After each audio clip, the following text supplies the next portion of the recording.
Paper پہ sign کروائے تھے نا وہ یہی تھے کہ آئندہ آپ کی تنخواہ سے 2.5 لاکھ کس کو ملیں گے؟ مجھے ملیں گے، 50 آپ کو ملیں گے، اور اس کے لیے میں آپ کی سیکیورٹی کا انتظام کروں گا۔ آئی بات سامنے؟ لوگ کہہ رہے ہیں یار مفتی صاحب کو وزیر اعظم ہونا چاہیے۔ او بھائی مفتی صاحب نے کیا کون سا تیر مار لیا؟ تیری تنخواہ تھی، صحیح ہے نا، 3 لاکھ تھی، اب تجھے 50,000 مل رہے ہیں، 2.5 لاکھ ہم تیری سیکیورٹی کے لیے ہاں یہ کام کیا کہ اس میں ایمانداری ہے، اس میں 2 نمبری نہیں ہے۔ ہماری گورنمنٹ اتنا ٹیکس نہیں لیتی، کچھ بھی نہیں لیتی، تو سہولتیں بھی اسی حساب سے ملیں گی۔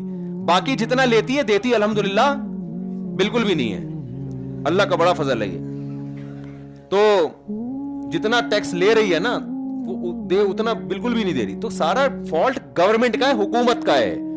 سمجھتے ہو کہ نہیں سمجھتے؟ تو خیر ہم اپنے اصل بات کی طرف آتے ہیں۔ تو میں یہ عرض کر رہا تھا میرے بھائی کہ اچھائی اور برائی جو ہے نا، جب تک آپ اسلام سے نہیں سیکھو گے آپ